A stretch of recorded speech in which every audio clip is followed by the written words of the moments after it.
이번에 동문 수련회를 다녀오면서 그리고 우리 노회 안에 이제 여러 가지 후임 목사의 문제에 대한 이야기들을 거기서 나누면서 교회의 리더 그리고 교회에 대해서 좀 많은 생각을 하게 되었습니다.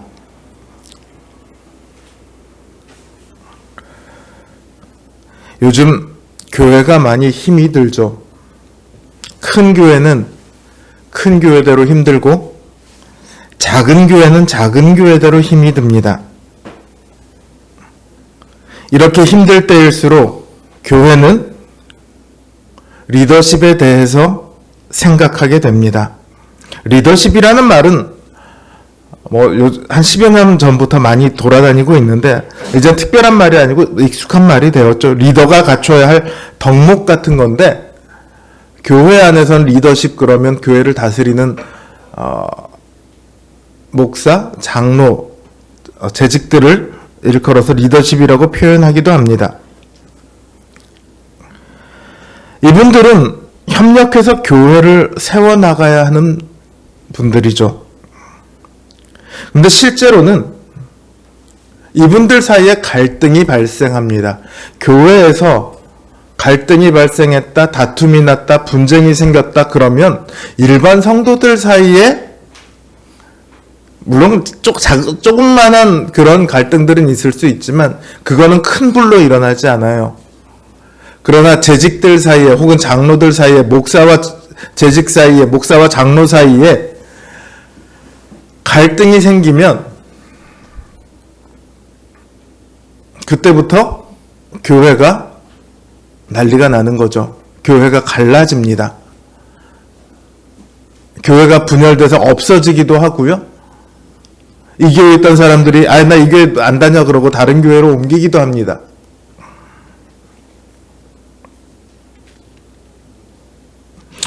협력해야 될 사람들이 오히려 경쟁의 대상처럼 되어버렸어요. 각자 자기들은 이렇게 해야지 교회가 살아, 이렇게 해야지 교회가 더 좋아 라고 이야기를 하며 대책을 내놓지만 그 대책으로 인해서 서로 간의 의견이 다른데 이거를 자기들 것만 주장을 하면 그 각자의 주장에 따라서 싸우게 되거든요. 사실 아무 문제가 없을 때는 대책을 세울 필요가 없잖아요. 그렇죠? 뭔가 힘들기 때문에 대책이 필요한데 그 대책들을 가지고 싸우면 교회가 더 힘들어지죠. 리더십은 교회를 세워나가야 하는 존재들이지 교회를 무너뜨려야 하는 존재들이 아닙니다. 오늘 우리가 읽은 이 고린도전서는 이 리더십의 문제로 인해 교회에 문제가 생겨서 바울이 보낸 편지예요. 고린도 교회는 누가 우리의 리더인가를 가지고 다투고 있었습니다. 누구는 베드로가 우리의 리더가 되어야 한다고 말합니다. 누구는 바울이 우리의 리더가 되어야 한다고 말합니다. 바울이 고린도 교회에 복음을 전했고 세웠으니까 바울이 되어야 한다고 말을 하죠. 누군가는 바울은 세우기만 하고 가지 않았냐? 그 다음에 교회를 실제로 우리에게 계속해서 말씀을 전했던 아볼로가 우리의 리더가 되어야 한다. 이러면서 파가 갈라졌습니다. 또 누군가는 그리스도가 우리의 파가 되어야 된다. 그러면서 또 이렇게 해서 총 4개의 파가 있었어요. 특히 여기서 문제가 되는 건 베드로파, 그리스도파라고 하는 사람들이 아니고 바울파와 아볼로파였어요. 이들은 첨예하게 갈등을 했습니다. 심지어 서로에게 속한 쪽에 대해서는 아주 미워하는 마음이 강했고 그들이 뭔가를 할 때는 같이 참여하지도 않았어요.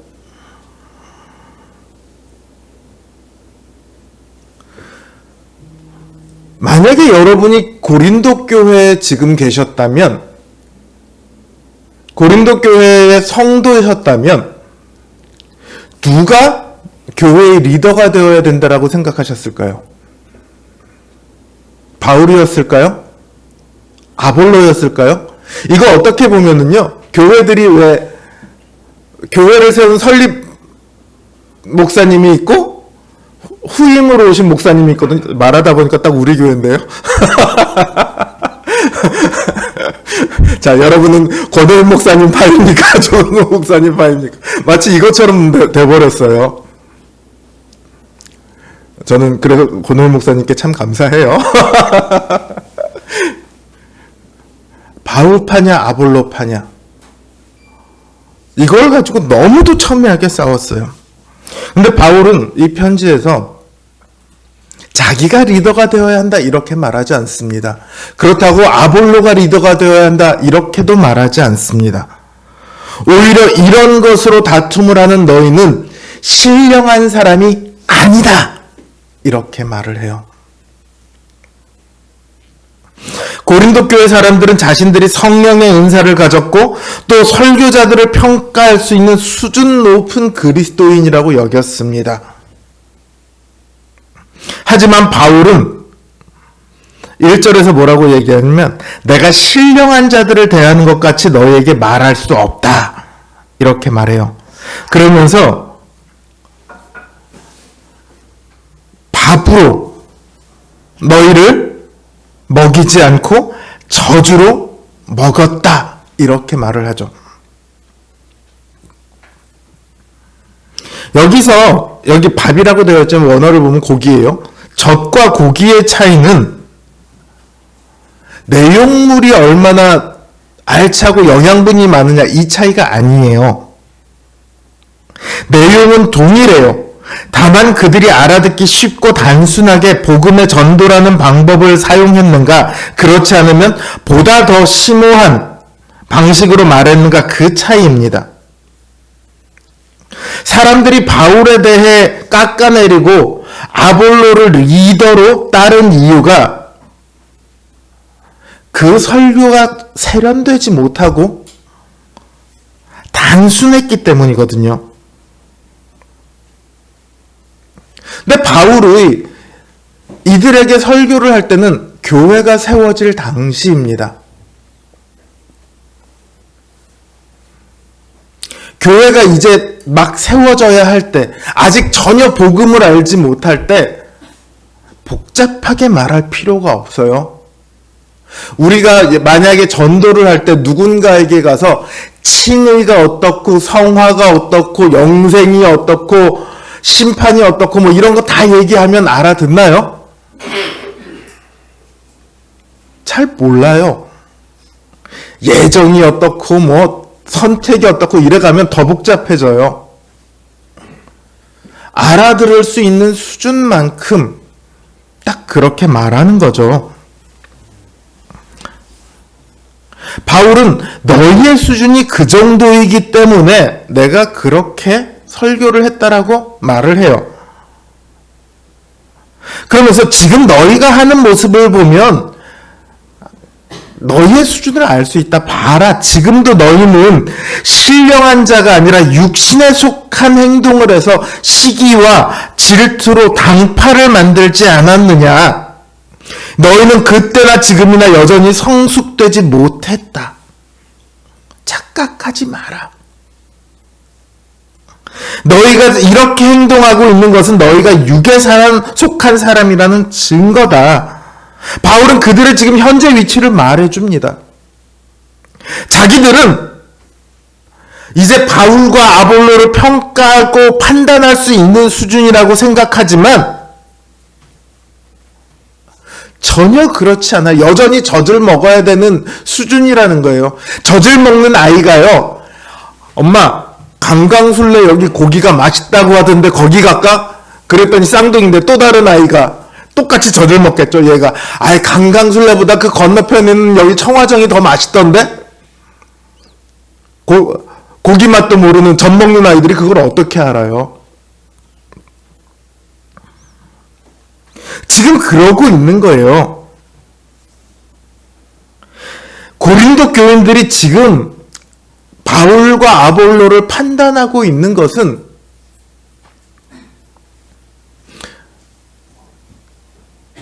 그들의 생각이 세상에 맞춰져 있기 때문입니다. 교회 내에 세상의 자랑과 권력 투쟁을 끌어들였습니다. 그들은 교회를 향한 자기들의 열정이다 이렇게 생각했지만, 신령한 행동이라고 생각했지만, 바울은 그들의 얼굴에 찬물 한 바가지를 쫙 끼얹어 버린 거예요. 너희는 아무리 봐도 어른처럼 행동하고 있지 않아. 아니, 하나님의 성령을 받은 사람이 아니라 세상에 속한 사람들처럼 행동하고 있잖아. 정신 차려. 이게 바울의 얘기예요. 우리는 신령한 것이 무엇인지에 대해 생각해 봐야 합니다. 2장 마지막 절에서 바울은 우리가 그리스도의 마음을 가졌다고 말합니다. 여기서 우리는 바울의 동역자들을 말하는 것이 아니라 신자 모두를 의미합니다. 성령을 받은 모든 신자들은 그리스도의 마음을 가졌습니다. 이제 막 신자가 된 사람이나 60년, 70년 교회를 다닌 사람이나 똑같이 예수 그리스도를 믿는 사람들은 그 안에 예수 그리스도의 마음을 가졌습니다. 다만 무슨 차이가 있느냐? 그 안에 예수 그리스도의 마음, 그리고 세상을 따르는 내 자신의 마음, 이 두 개의 크기가 서로 다를 뿐이에요. 예수 그리스도의 마음을 가진 사람들이 신령한 사람이에요. 바울은 그렇게 얘기하고 있습니다. 신령하지 못한 사람은 누구입니까? 예수 그리스도의 마음을 갖지 못한 사람이죠. 바울은 이 관점에서 고린도 교회 사람들을 책망하고 있습니다. 너희는 스스로 신령하다고 생각하냐? 은사도 많고 더 좋은 설교를 듣기 원하니까 너희가 신령한 것 같냐? 하지만 너희에게는 그리스도의 마음이 없구나. 너희는 세상 사람들의 마음을 가지고 행동하고 있구나. 너희는 신령한 자들이 아니로구나. 이 말씀은요, 오늘날 교회가 정말로 깊이 생각해 보아야 할 문제입니다. 신령한 교회는 어떤 교회인가? 많은 교회들이 지금 후임 목사님들이 요 몇 년 사이에 계속해서 세워지고 있어요. 우리 노회에 속한 교회들도 그렇고요. 또 세워져야 될 교회들이 있어요. 이 말씀을 보면서 그 생각이 났어요. 신령한, 어느 교회나 다 신령한 목사님들이 오시기를 원해요. 훌륭한 목사님들이 오시기를 원해요. 그런데요, 신령한 목사님을 모시고자 한다면 먼저 신령한 교회여야 한다는 것을 우리는 알아야 해요. 그리스도의 마음이 없는 교회는요, 아무리 성경을 잘 알고 은사가 많고 여기저기 하는 일이 많다고 하더라도 신령한 교회가 아닙니다. 어린아이 같거나 혹은 아예 세상에 속했다고 봐야 합니다. 고린도 교회는 자기들이 리더를 뽑을 만한 성숙한 수준에 이르렀다는 착각을 하고 있었습니다. 그리고 그들에게 또 다른 착각이 있었습니다. 그것은 교회의 리더에 대한 착각이었습니다.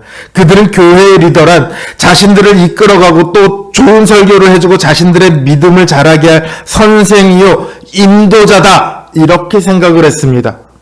맞죠?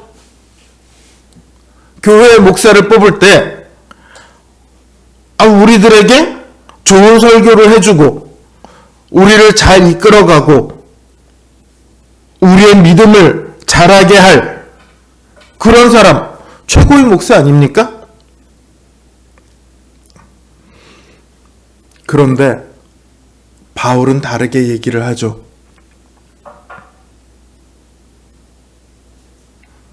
바울은 자신이나 아볼로나 다 사역자다라고 말합니다. 헬라어로 따지면 디아코노이, 그러니까 집사들입니다. 여기 집사는 교회의 집사가 아니고 가정의 집사 같은 존재. 하인들이 있으면 그 하인들을 집사라고 하잖아요. 쉽게 말하면 종이에요. 그들은 하나님을 섬기는 자인 동시에 교회를 섬기는 사람들입니다. 그러니까 교회의 리더는요, 하나님께서 교회를 섬기도록 지시하신 교회의 종입니다.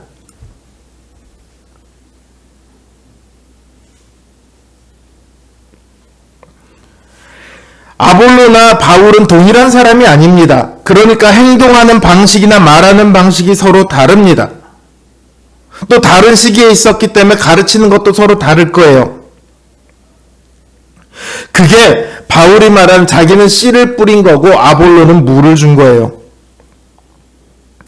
씨가 뭐고 물이 뭔가를 따질 필요가 없습니다. 그냥 서로 각자의 은사대로, 주님께서 부르신 소명대로 그들은 교회를 섬겼을 뿐입니다. 하지만 그들의 섬김을 통해서 교회를 자라게 하시는 이는 누구시냐 하면 하나님이세요. 설교 잘하면 좋죠. 누구나 좋은 설교, 잘하는 설교 듣고 싶지 않겠습니까? 그런데 이상하게도요, 잘하는 설교를 들으러 간 교회의 성도들보다 설교 잘 못하는 교회의 목사님, 성도가 믿음의 수준이 훨씬 더 높은 경우를 종종 만나게 됩니다. 의외로 자주 만납니다. 뭐가 다를까요? 설교의 수준, 설교의 실력, 목사는 당연히 이거 갖추려고 애를 써야 합니다만 그게 전부가 아니라는 거죠. 그거는 수단이에요. 무슨 수단? 하나님께서 우리에게 은혜를 주시는 수단이에요. 설교는. 우리가 집에 물을 틀 때 수도꼭지가 조금 이상해서 얼마 전에 우리가 화장실 수도꼭지를 틀었는데 질질질질 물이 셀 수도 있고요. 물이 콸콸 안 나올 수도 있어요. 그렇다고 해서 이 수도꼭지 때문에 물 자체가 달라질 수 있습니까? 수도꼭지는 물 자체를 어떻게 하지 못해요. 수도꼭지는 수단일 뿐이죠.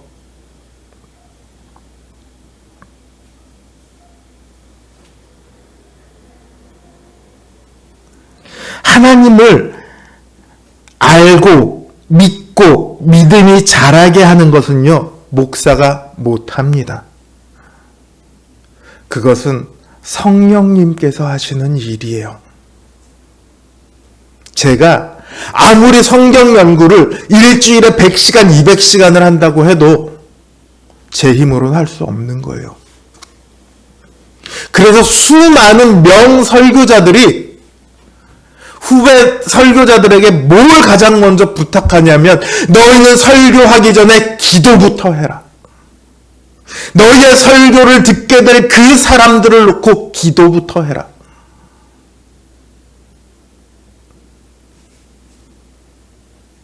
하나님, 내가 이제 설교 준비를 해야 하는데 하나님, 내가 이 말씀을 잘 알게 해주세요. 내가 이 말씀을 잘 전하게 해주세요. 이게 먼저가 아니고 너희의 설교를 듣게 될 그들을 위해 기도부터 해라. 제가 이제 목사 10년이 다 돼 갑니다. 우리 교회 온 지 어느새 14년이 됐더라고요. 점점 그런 걸 느껴갑니다. 제가 처음 설교를 할 때 저도 그런 게 있었던 것 같아요. 전도사들이 가지게 되는 병 중에 하나인데 내가 설교하면 마치 베드로처럼 5,000명을 수천 명을 회심시킬 수 있을 것 같은 그런 착각의 병을 가지고 있죠.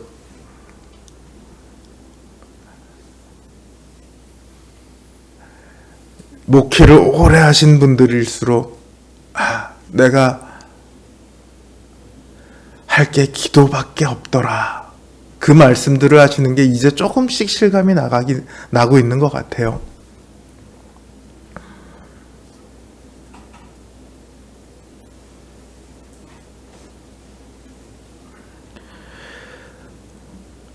어느 목사도요, 내가 우리 성도들을 믿음을 가지게 했다. 내가 우리 성도들의 믿음을 자라게 했다. 내가 우리 성도들을 성장시켰다. 이렇게 말할 수 없습니다. 종들은 교회가 오직 믿음의 주 되시는 그리스도만을 바라보도록 할 뿐입니다. 내가 아니라 그리스도를 보세요. 내가 아니라 하나님을 보세요. 나 설교자라조가 아니라 그리스도의 말씀입니다. 하나님의 말씀입니다. 이 말씀을 들으십시오. 이 말씀을 믿으십시오.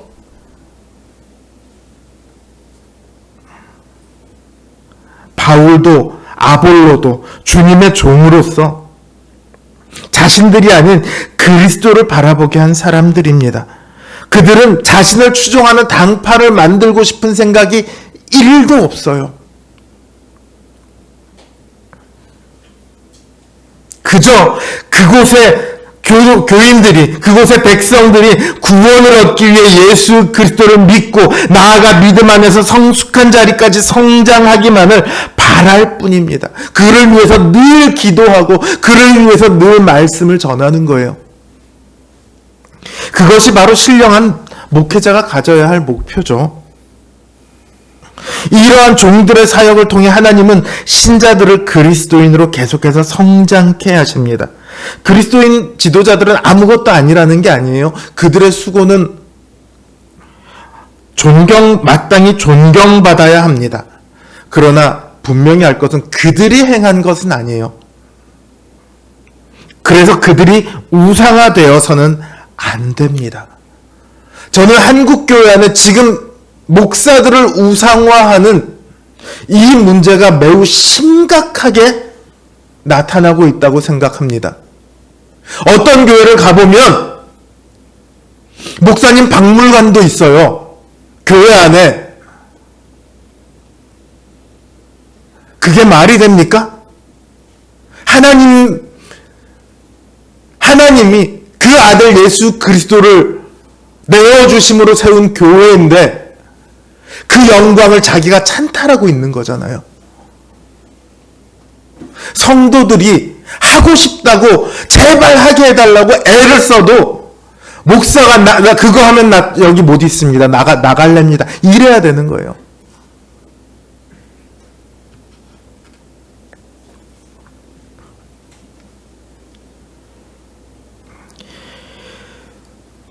우상화되면 그때 잠깐 목사도 좋을 수 있습니다. 성도들도 보이는 목사, 우리 목사님 얼마나 훌륭한 줄 알아. 어디 가서 이런 얘기 잘할 수 있겠죠. 자랑거리가 생기겠죠. 근데 그게 결국은 목사를 죽이는 일입니다. 교회도 죽는 일이에요.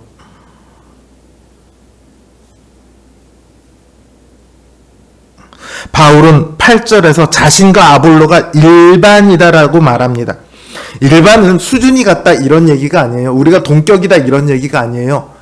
하나라는 얘기예요. 아볼로나 나나 다 똑같은 하나다. 교회의 직분자들은요, 각기 무슨 일을 하든지 어떤 직분에 있든지 한 주님, 한 교회를 섬기는 하나입니다. 서로 작당해서 다툴 필요가 없어요. 목사와 장로가 하나고 목사와 집사가 하나고 집사와 권사가 하나입니다. 물론 싸워야 할 때가 있습니다. 그것은 언제냐면 진리의 문제일 때입니다. 그때에 대해서는 치열하게 싸워야 합니다. 하지만 누구를 따를 것인가 하는 문제를 두고 싸우는 것은 자신도 죽고 그 대상도 죽이는 일입니다. 바울은 자기의 일하는 대로 상을 받으리라 이렇게 말을 해요. 상급의 원칙은요, 사역자의 재능이나 은사 또는 성공 여부에 따르는 것이 아니라 그들이 얼마나 성공했느냐에 딸린 것입니다. 그들이 얼마나 수고했느냐, 그들이 얼마나 충성했느냐. 어떤 분들은 이렇게 얘기해요. 아니, 그분들이 열심히 기도하고 수고하고 충성했으면 교회가 당연히 부흥하지 않겠어요? 꼭 그렇지는 않더라고요.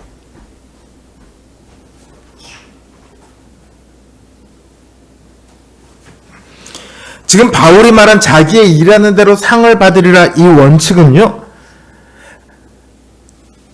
흔히 세상의 눈으로 보기에 가장 높은 데 있어 보이는 사람이나 가장 낮은 데 있어 보이는 사람이나 동급이에요. 가장 작게 성공한 사람이나 가장 크게 성공한 사람이나 동격이에요. 눈에 띄지 않은 곳에서 수고하고 뚜렷한 결실을 이루지 못했을지라도 신실하고 열심을 다한 직분자들은요, 그에 합당한 충분한 상을 받게 됩니다. 그게 하나님께서 세우신 원칙이에요. 우리도 직분자들을, 리더들을 이런 눈으로 봐야 합니다. 누가 더 신령한가? 왜 감독과 장로와 집사의 자격에 성령이 충만한 사람이 있겠습니까? 그게 바로 하나님의 눈이고 하나님의 평가 기준이기 때문입니다. 그리스도의 마음으로 교회를 섬기는가? 우리를 그리스도에게로 이끌어가는가? 이게 하나님의 평가 기준입니다. 오늘날 많은 교회가 리더십 훈련들을 합니다. 평신도들을 리더로 키우기 위한 훈련들이에요. 제자 훈련, 셀 모임, 순, 다양한 이름과 형식으로 평신도를 리더로 세우는 훈련들을 합니다. 이 시스템이 훌륭하다거나 혹은 잘못되었다고 제가 평가하진 않습니다. 그런데 성공하는 리더를, 훌륭한 리더를 만들고자 한다면 먼저 알아야 할 것이 있습니다. 교회의 리더는요, 어디 하늘에서 뚝 떨어져서 나오는 사람이 아니에요. 무리 중에서 다만 먼저 걷는 사람이 리더입니다.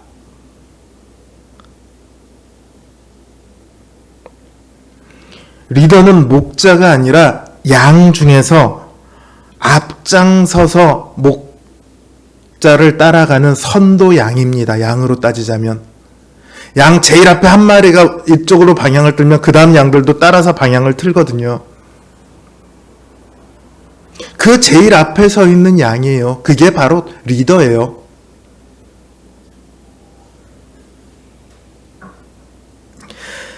그러니까 이들이 신령하기 위해서는 먼저 뭐가 선행되어야 하냐면,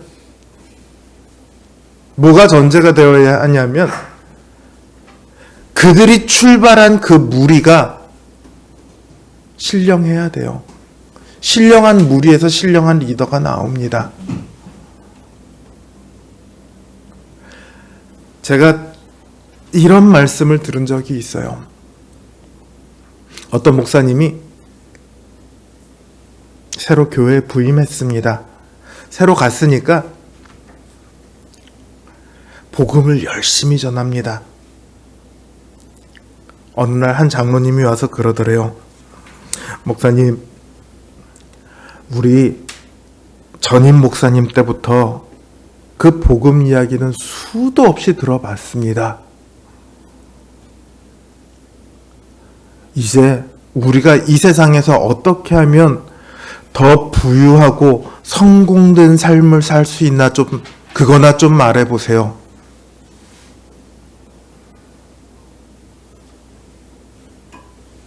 그런 교회에 신령한 목사가 있을 수 있을까요?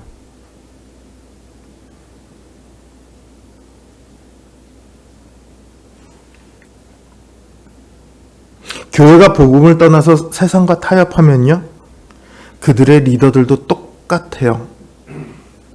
그래서 교회가 신령해야 합니다. 동시에 리더가 신령해야 교회를 신령하게 이끌 수 있습니다. 둘 중에 누가 먼저다 이런 얘기가 아니라 같이 신령해져야 되는 문제예요. 목사가 만 신령해져서 신령한 얘기 우리한테 좀 해보세요. 그럼 우리도 신령해질 수 있게 이러고 있는다고 해서 성도들이 결코 신령해지지 않더라고요. 교회를 나오면서 목사님 오늘 은혜로운 설교 좀 해보세요. 내가 오늘 여기 와서 은혜 좀 받고 갈게요. 물론 이런 분들이 아무 생각 없이 예배 언제 끝나나 이것만 기다리고 있는 사람보다는 조금 더 나을지는 모르겠습니다만은 저는 이렇게 말하는 분들이 은혜 받았다고 하는 경우를 별로 못 봤고요. 그렇게 은혜 받았다고 말한 분들이 그 삶이 바뀌는 경우를 별로 못 봤습니다.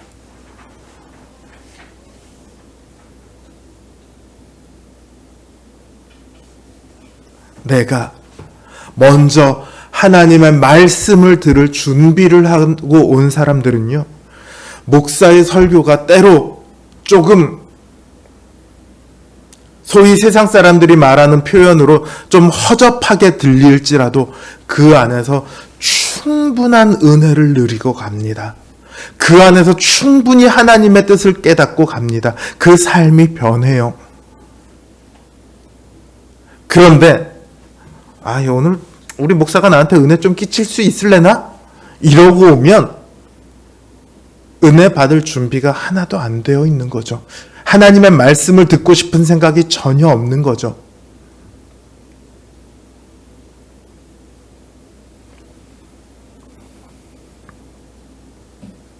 예수님은요, 입 있는 자여 말할지어다 이렇게 말씀하시지 않았어요. 귀 있는 자여 들을지어다 이렇게 말씀하셨죠. 목사가 복음을 전할 때 그 말씀을 복음으로 듣는가 아닌가는요, 자기 자신에게 있어요. 자기 자신이 얼마나 그리스도를 사모하고 나오느냐 여기에 달려 있어요. 오늘 은혜를 못 받았다고요? 목사가 설교를 복음에 제대로 된 설교를 하지 못했을 수 있습니다. 혹은 목사가 그 설교를 두고 기도를 제대로 못했을 수도 있습니다. 그래서 은혜를 못 받을 수 있어요. 충분히 가능한 얘기입니다. 그러나 다른 한편으로는요, 자기 자신 때문에 은혜를 못 받을 수도 있다는 사실, 우리는 이것도 기억해야 합니다. 신령한 목사, 신령한 교회는 따로 떨어질 수 있는 게 아니에요.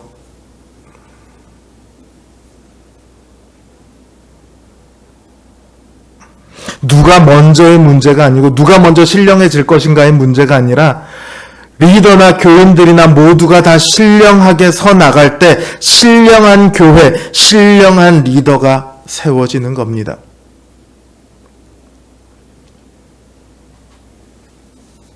신령한 교회는요, 앞에서도 말씀드렸듯이 그리스도의 마음이라고 했잖아요. 믿음의 수준이 아니에요.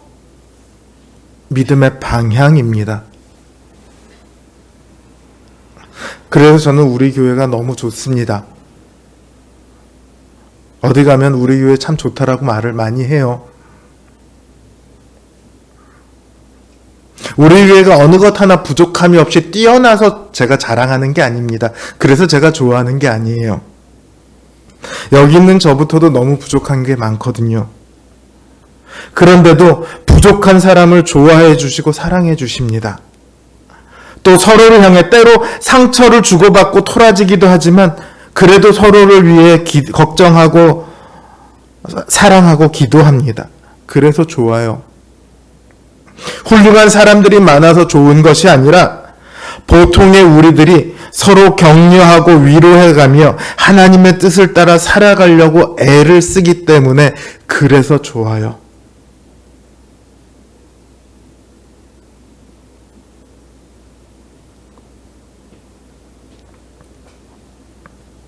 하나님의 뜻을 따라 늘 애쓰며 서로를 격려하며 신령한 교회로 서 나가는 우리 노원 성도교회가 되기를 진심으로 바라고 또 바랍니다. 또 그렇게 신령한 교회를 이끌기 위해 애쓰고 기도하는 저와 우리 직분자들, 우리 리더들이 되기를 바랍니다. 그럴 때 이 작아 보이는 교회가 하나님을 기쁘시게 하며 주님을 만족시키는 교회가 될 겁니다. 너 주님 앞에 가면요, 너 어느 교회 소속이야? 이렇게 안 물으십니다. 너 얼만큼 충성했니? 이거를 물으세요. 저는 우리 성도님들이 그 질문에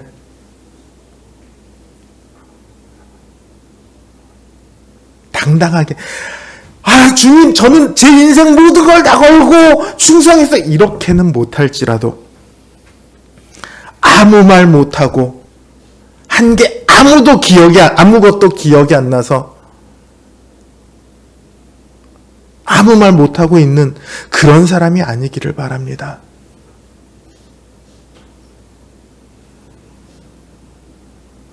올 한 해 우리 표를 다시 한번 되새겨 볼까요? 우리 표가 뭐죠? 주님을 위해 사는 교회가 우리의 표어입니다. 그리고 세 가지 목표가 있습니다. 뭐죠? 주 뜻대로 사는 교회, 주를 증거하는 교회, 서로 사랑하는 교회입니다. 올 한 해 이 표와 목표를 따라 신령한 교회로, 신령한 리더로 각자의 자리에서 충성하며 그리스도의 마음으로 살아가는 저와 여러분 되시길 주님의 이름으로 기원합니다.